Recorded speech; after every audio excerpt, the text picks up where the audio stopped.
Hello, Tina. It's Alex. We worked on some really cool things today about what you do and deal with tricks, because they can have a variety of reward or consequences depending on where you choose to make those tricks, how they are executed. So to start with, we reviewed some of your competition videos and we talked a little bit about risk, and just like at this point in your dance, your foundation is really solid. You have a lot of toolbox variations to pick from.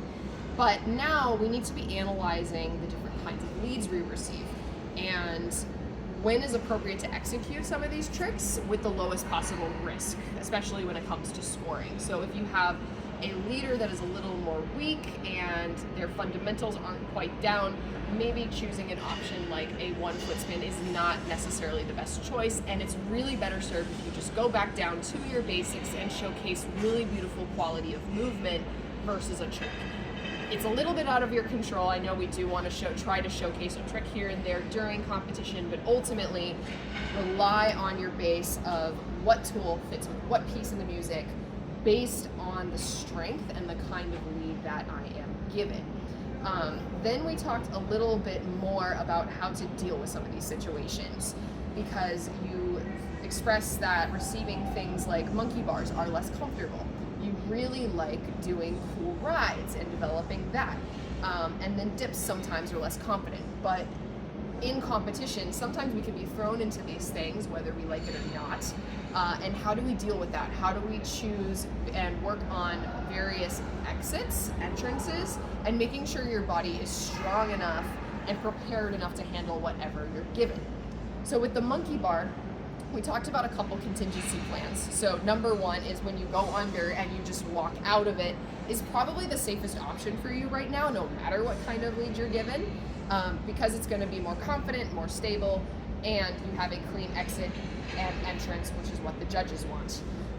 But if you are kind of forced into it, rely on the leader's momentum a little bit. We're going to come down in an arcing motion, using our knee if needed for support.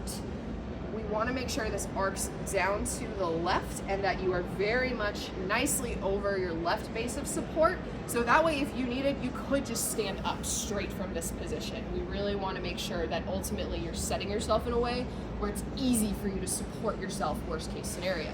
So we come down, we arc to the left. Eventually, what we want to work toward is being able to shift into your other knee, so that way you can take the momentum all the way around into the full arc. So there is exit one, which is just straight out into the left. Whoop, out. Try to practice variations of this, because oftentimes they're not going to look identical depending on what lead you're given. So we need you to practice various levels of width in your support, like we talked about. Narrower base, less stable. Wider base, more stable, easier to get out of. Sometimes it's going to look a little more like just a dip. Sometimes it's going to be more like a full weight support. Again, play with your feet, play with your balance. Try to explore with a leader you feel safe with what's possible with this move. Varying levels of momentum. Ideally, you come into the monkey bar with a lot of momentum to get out, but that's not always the case in competition. So how are you able to support yourself in case you don't have any momentum? And then, of course, work on balance shifting with your knees. You may also need to work on some squat exercises just to develop that balance. We noted for you especially, your head tends to come forward, so that makes you lean a little too far over the balls of your feet. So we really want to work on stabilizing over the balls of your feet and paying attention to that weight control. Next, we worked a little bit on the positions with like the dip too, and how we really want to avoid your leg separating here with your thighs, because what this does is it knocks your balance slightly too far to the left and back.